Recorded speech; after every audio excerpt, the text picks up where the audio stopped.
Ça fait 30 ans, ok, que les équipes e-sport de la planète comprennent pas pourquoi elles n'arrivent pas à développer une fanbase.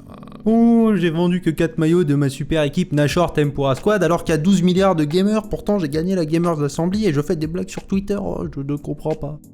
C'est parce qu'un club, peu importe dans quoi il est, a besoin d'avoir un argument, un point d'accroche, un truc, vous pouvez appeler ça comme vous voulez, quelque chose qui donne envie aux gens de rentrer dans sa famille. Et cet argument d'accroche, ça peut être l'histoire du club, mais c'est pas idéal, parce qu'il faut 50 ans pour construire ça, et si t'as pas un autre argument avant, ça va être galère de vivre 50 ans sans fans. En plus, j'ai toujours trouvé que l'argument de l'histoire, il est faible, parce que si je dis à quelqu'un, yo, regarde, ce club, ils ont gagné le tournoi les 35 dernières fois, ça va probablement l'impressionner, mais il va pas se dire, ah ok, du coup, il faut absolument que je les soutienne contre vents et marées. Bah non, ce qu'il veut c'est faire partie d'un groupe, ce qu'il veut c'est une famille. Parce que c'est quand t'as une famille que tu vibres vraiment pendant la rencontre. Le vrai supporter, il veut pas soutenir l'équipe qui a le plus de chances de gagner. Il veut s'attacher à une équipe pour des raisons personnelles, puis se bouffer les ongles à chaque fois que sa famille elle joue. C'est dans ces moments-là que t'es consumé par le sport. Cette raison personnelle, cet argument d'accroche pour s'attacher à un club, traditionnellement, dans le sport, c'est le rattachement géographique. Ah, tu es parisien, marseillais, madrilène, londonien, ok. Dans cette compétition, voilà le club qui te représente. C'est aussi simple que ça. À ce moment-là, 90% du travail est fait parce que c'est déjà acté que dans ce tournoi, ce club et moi, on est de la même famille. Vous avez le droit d'être né à Châlons en Champagne et de soutenir le Real, il n'y a pas de galère, mais force est de constater que tous les plus grands clubs du monde ont le cœur de leur fanbase dans la ville où ils sont installés. Parce que venir du même coin, ça trigger très très fort le sentiment d'appartenance. Et on vient de voir que c'est dans ce sentiment d'appartenance qu'est la magie d'être supporter. Maintenant, en e-sport, on n'a pas de rattachement géographique, pas encore. Le seul éditeur qui a été suffisamment intelligent pour baser ses équipes sur des villes a été suffisamment bête pour le faire sur un jeu où quand ça lance 3 sorts, on voit plus rien, donc on n'est pas rendu. Par contre, avec l'avènement de Twitch et des réseaux sociaux en général, on a vu l'apparition de gens qui se font soutenir par des centaines de milliers, voire des millions de personnes. Et à ce moment-là, on s'est demandé si cet argument d'accroche pour l'e-sport, ça pouvait pas être l'influence. Tous ces gens qui regardent Kameto, qui se sont attachés à lui depuis des années, dans leur tête, il est quelque chose de très très proche d'un pote. Un pote qu'ils ont jamais rencontré, mais un pote quand même. Et quand l'équipe de ton pote joue, tu viens soutenir. Et avant de prendre ta décision, tu demandes pas s'ils ont un meilleur palmarès, s'ils ont plus de budget que l'équipe en face ou comment ils s'en sont sortis jusque-là dans la saison. Ton pote joue, donc tu soutiens, et c'est tout. Et à cet instant-là, on retombe sur le comportement d'une vraie fanbase. Elle est là dans la victoire comme dans la défaite parce que de toute façon, elle a décidé il y a très longtemps que vous étiez une grande famille. Et tant que Kameto continuera d'avoir du succès sur Twitch, et tant qu'il continuera de donner envie à des gens sur internet de devenir son pote, il remplira pour son club le rôle que Paris remplit pour le PSG ou que Marseille remplit pour l'OM. Il est l'argument. Il est le truc qui rattache des gens à l'équipe. Il est la chose qui trigger le sentiment d'appartenance.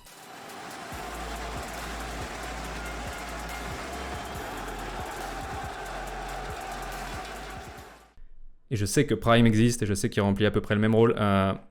C'est juste beaucoup plus simple d'expliquer avec une seule personne. Hier soir, la Carmine a rempli Bercy. Et évidemment, les comparaisons ont fusé avec Vitality, qui était la plus grosse team française jusque-là.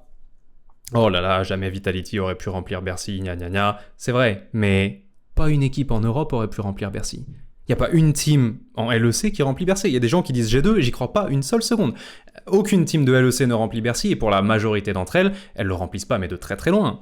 Les 3/4 des équipes du LEC, elles remplissent pas une salle qui est 3 fois plus petite. Et plus important encore, surtout, n'importe laquelle de ces équipes, si elle avait 50 fois plus d'argent et 50 fois plus de tournois remportés dans son histoire, elle remplit quand même pas Bercy. Parce que c'est un problème structurel de base. Parce que ça fait 20 ans que des entrepreneurs créent des boîtes privées avec des noms farfelus qui n'évoquent rien à personne et des logos farfelus qui n'évoquent rien à personne. Et ils imaginent que s'ils sont les meilleurs dans tel ou tel jeu vidéo, ils vont se transformer en club avec une vraie fanbase. Mais ils ont pris le problème à l'envers. Le problème, c'est qu'il faut que les gens aient une raison personnelle de s'attacher à toi avant et après seulement ils en ont quelque chose à carrer de si tu gagnes ou si tu perds. Ici, vous allez me dire, wow, review, je peux pas te laisser dire ça, il y a 1 milliard de teams sur cette terre qui sont capables de remplir une salle de la taille de Bercy. Quid de MIBR, quid de Edward Gaming, quid de T1. C'est vrai que si demain il y a une finale de Major avec MIBR, le Brésil remplit une salle de la taille de Bercy sans aucun problème. Sauf que c'est le Brésil, c'est pas MIBR. Et c'est pas Edward Gaming qui remplit une salle, c'est la Chine. Le seul moment où une entreprise privée avec un nom farfelu et aucun point d'accroche réussit à faire de vrais chiffres et réussit à remplir des stades, c'est quand, par chance, pendant le temps d'une compète ou le temps d'une rencontre, elle récupère l'argument géographique parce qu'elle est la dernière représentante d'un pays ou d'une région en lice. C'est tout.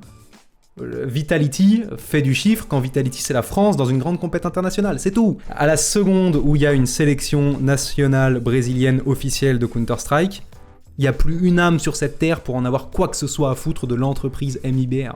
Ça explique aussi pourquoi l'eSportainment fait des chiffres de fou et pourquoi il a des fois pas trop de mal à rattraper l'eSport. Ouais, le niveau de jeu proposé est super bas, mais le public en a quelque chose à faire des gens qui sont sur scène.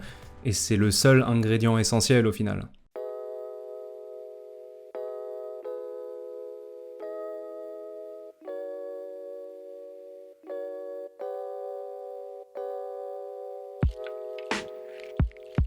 Maintenant, la Carmine, elle a pas inventé l'influence. Il y a d'autres équipes, notamment Vitality, qui avaient compris il y a très longtemps que si tu peux pas représenter un endroit, avoir des gens super populaires dans tes rangs pour donner une raison personnelle à leurs fans de te soutenir, c'est le cheat code.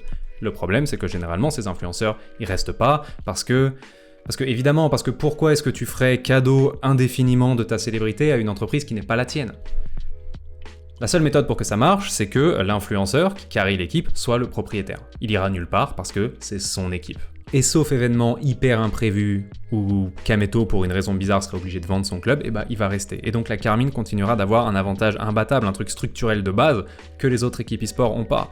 Et pourtant elles font des efforts, elles font tout bien, elles lèvent de l'argent pour avoir les meilleurs joueurs, elles font des jolis maillots, elles engagent des CM pour faire des blagues et engager les gens sur Twitter, et ça ne sert à rien. Parce qu'elles n'ont pas un truc qui permet à une large quantité de personnes de se dire « Ah oui, ce club, c'est ma famille ». Koi est la seconde équipe de cette nouvelle génération, c'est une team espagnole construite autour d'un streamer espagnol qui est énorme et qui n'ira nulle part parce que c'est son équipe. Évidemment dans la ligue où elle est, elle fusille en termes de viewership des équipes espagnoles qui ont 10 ans de plus qu'elle, et évidemment Koi a une rivalité avec Carmine, et c'est pas une rivalité qui est apparue parce que MDR, c'est la team en France et la team en Espagne qui font le plus de vues. C'est parce que les dirigeants dans les deux clubs comprennent qu'à un niveau fondamental, les deux équipes se ressemblent énormément, et surtout qu'elles sont dans une catégorie très différente des équipes e-sport traditionnelles.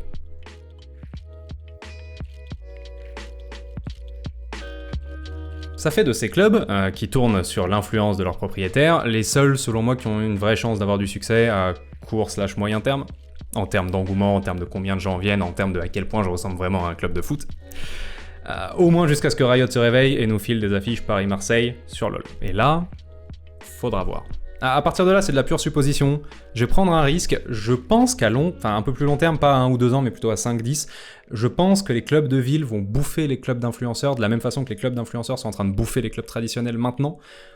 Pour la simple et bonne raison que Kameto peut probablement pas créer de nouveaux fans de lui à la vitesse à laquelle Paris crée de nouveaux jeunes parisiens fans de League of Legends. À un moment, t'es un seul influenceur contre une mégapole. C'est chaud. Donc ouais, c'est les clubs du futur. Pour l'instant. I'm watching the rise, and I wouldn't say I'm shocked cause I'm hardly surprised. This one's for the ride, this one's for who knew I'd make it, just needed some time. This one's for my wife, could've left 1,000 times just so by my side.